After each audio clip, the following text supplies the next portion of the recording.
এই তো সকালবেলা মেয়ে তার বাবার সাথে কোচিংয়ে যাচ্ছে, কিন্তু মেয়ে রেডি হয়ে দাঁড়িয়ে আছে আর আপনাদের ভাইয়া তার মেয়েদের মতো রেডি হতে প্রায় আধ ঘন্টা সময় লাগছে। একবার এটা নিচ্ছে, একবার এটা করছে, আবার একটু বিস্কিট খাচ্ছে। মেয়ে তো প্রচণ্ড রেগে আছে। রেগে দেখবেন মেয়ে একটু পর সিঁড়িতে নেমে যাবে। আপনাদের ভাইয়া কোনোভাবে বের হবে না। এই যে অনেকক্ষণ দেরি করার পর এই যে বেরিয়ে চলে গেল, আর মেয়ে তো রেগেই গেল। তারপরেও দেখুন বের হয়। আমি তো একটু আগেই 10 মিনিট আগে বের হই, যেন মানে টাইমের আমার একটা 20 মিনিট সময় লাগবে, সেখানে আমি আরও 10 মিনিট আগে বের হই। কিন্তু আপনাদের ভাইয়া একদম কাটায় কাটায় টাইম নিয়ে বের। আসসালামু আলাইকুম, হ্যালো এভরিওয়ান, কেমন আছেন সবাই? আশা করি ভালো আছেন। আমি লাবণী, আমার আজকের আরেকটি নতুন ভিডিওতে সবাইকে দেখার স্বাগতম জানাচ্ছি। আর এই যে দেখেন আমার ঘরের কী অবস্থা, একদম মেলোমেলো।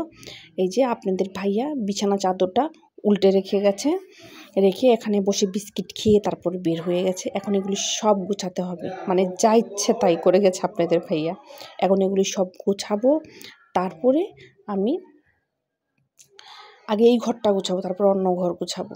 এই চাদরটা আজকে চেঞ্জ করতে হবে। আমি শুধু বলেছি যে চাদরটা আজকে তুলবো, আর আপনাদের ভাইয়া টান দিয়ে চাদরটা তুলে দিল। তুলবেই যখন আমি তুলে দিই, আর কি কিছু করার নাই। এখন এই যে এখানে বসে বিস্কিট খেয়ে গেছে, এখন এগুলি সব সরাবো। আর এই যে ব্যাগ ভর্তি কাপড়ে ভরে রেখেছি, এগুলো আয়রনে দিতে হবে। এটা আপনি ভাইয়া এসে দিবে। চলুন তাহলে আমরা ঘরটা গুছিয়ে নিই। আজ সব কিছু গুছিয়ে তারপর রান্নায় যাব। এই তো বিছানা চাদরটা চেঞ্জ করে নিলাম। দেখেন বিছানা চাদর বিছানো হয়ে গেছে। এখন এই যে বালিশের কভারগুলো খুলে নিয়েছি, এখন এগুলো চেঞ্জ করে দেব। দেখি বালিশের কভারটা লাগিয়ে নিই তাহলে। ঘরটা গুছিয়ে এসে এই যে দেখেন চুলাতে কিন্তু একদম আগুন নেই, দেখেছেন? এই ডিপ ডিপ জালে রান্নাটা বসিয়ে দিয়েছে। যেখানে ডিপ ডিপ জালে ভাতটা হচ্ছে কোনোভাবে। এখন যেটুকু সময় লাগে, 1 ঘন্টায় লাগুক 2 ঘন্টায় লাগুক, ভাতটা হয়ে যাবে ইনশাল্লাহ। আর ওই এখানে এই যে রাইস কুকারে ডালটা বসিয়ে দিয়েছি। এই যে ডাল রান্নাটা হচ্ছে, দেখছেন? ডাল রান্না হচ্ছে। গরুর গোশ বের করে নিয়েছি। এখানে যে গরুর গোশটা মাখিয়ে এই রাইস কুকারে দিয়ে দিব, কারণ চুলায় তো জাল নেই। ডালটা প্রায় হয়ে এসছে, এখন এটা হাতে মাখিয়ে তারপর এই যে রাইস কুকারে বসিয়ে দেবো। এখানে সব মশলা দিয়েছি, হলুদ গুঁড়ি, মরিচ গুঁড়ি, ধনিয়া গুঁড়ি, আদা বাটা, পেঁয়াজ, রসুন, জিরা বাটা।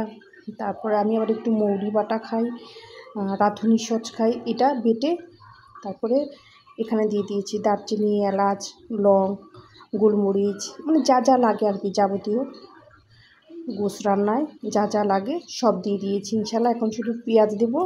এই যে বাটিতে পেঁয়াজ কেটে রেখেছি, এখন এগুলো দিয়ে হাতে মাখিয়ে তেল দিয়েছি, দিয়ে এখন মাখিয়ে চুলায় বসিয়ে দেবো। একটু পরেই ডালটা নামিয়ে নেব ইনশাল্লাহ। কষ্ট করে রান্না করতে হয় বাসায় থাকলে, কিছু করার নেই।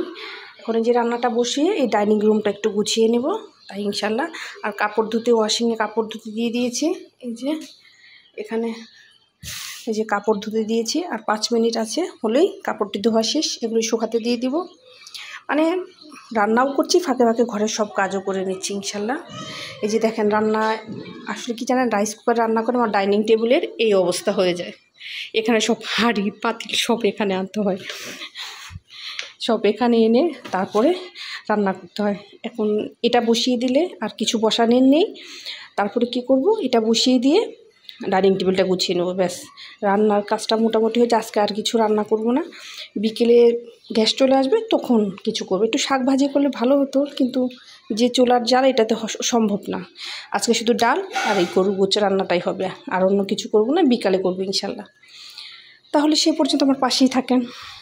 আর আমার ভিডিওটি যদি ভালো লাগে, দেখার শুরুতেই একটা লাইক করবেন, কমেন্টস করবেন, সাবস্ক্রাইব করবেন, পাশে থাকা বেল আইকনটা বাজিয়ে দেবেন, যেন আমার ভিডিও নোটিফিকেশনটা সবার আগে পেয়ে যান। এই তো এখন এগুলো সব আস্তে আস্তে গুছিয়ে নেই। এখানে যেটা মাখিয়ে নেব হাতে, আস্তে আস্তে সুন্দর করে মাখিয়ে রেখে দিলে এই মশলার সাথে কিন্তু যদি এটা মাখিয়ে রাখা হয় তাহলে কিন্তু অনেক সুন্দর হয়। মানে হাতে মাখিয়ে যদি আপনি গরুর গোছ রান্না করেন, যদি আপনি আধা ঘন্টার মতো রাখেন, 1 ঘন্টার মতো রাখেন, তাহলে সেটা কিন্তু অনেক টেস্টি হয়। মাখিয়ে রেখে দিয়ে রেখে তারপরে ওটা হয়ে গেলে, ডালটা হয়ে গেলে, ডাল রান্নাটা, তারপরে ওটা দিয়ে দেবো।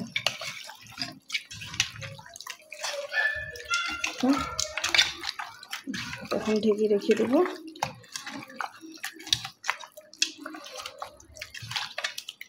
একটু মাখানো বসে গেছে, ব্যাস একটু পেঁয়াজ দিতে হবে, পেঁয়াজটা দিয়ে দিই।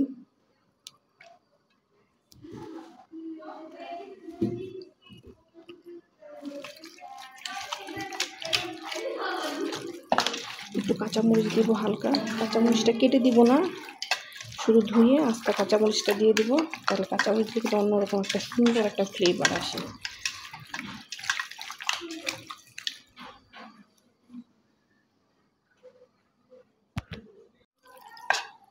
দেখেন এখানে সব দিয়েছি, হলুদ দিতেই ভুলে গেছি, অথচ আপনাদের কিন্তু বলেছি আমি ভিডিওতে যে হলুদ দিয়েছি। এখন মাখাতে দেখি লাল লাল হয়ে আছে, শুধু মরিচ গুঁড়ো দিয়েছি। মরিচ গুঁড়ো দিয়ে আর সব মশলা দিয়ে মাখালে কিন্তু একটা অন্যরকম কালার আসে।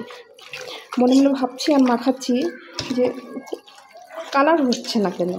এখন ভালো করে দেখি আমি হলুদ দিইনি, হলুদ না দিলে কালারটা আসবে কী করে।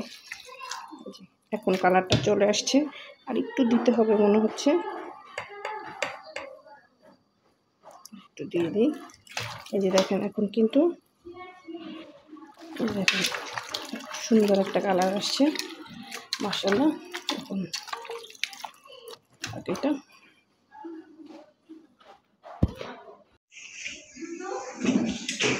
আসছো, এটা আমি কুচিন থেকে পরে চলে আসছে। না খেয়ে গেলে তেমন হবে জি না।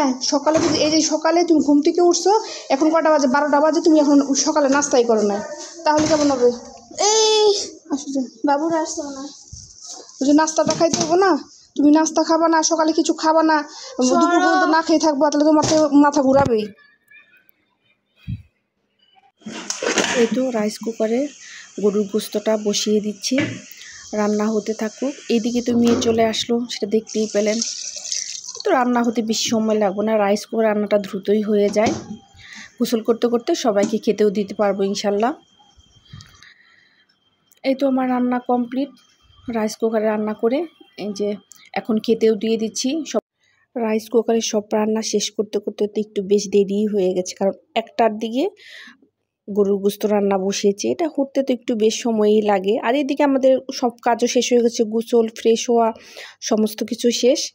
এখন এই যে খেতে বসে গেলাম। এই যে দেখেন আজকে প্রচণ্ড ক্ষুধা লেগেছে, হাঁড়ি পাতিল যা আছে সব নিয়েই বসে পড়েছি।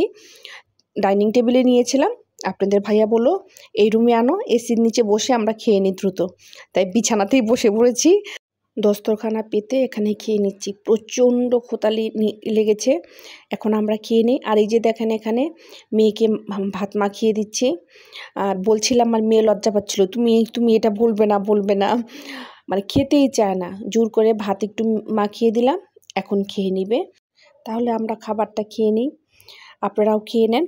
এখানেই বিদায় নিচ্ছে আজকে, দেখা হবে নেক্সট ভিডিওতে। সবাই ভালো থাকবেন, সুস্থ থাকবেন, আমার পাশে থাকবেন, আমাকে সাপোর্ট করবেন।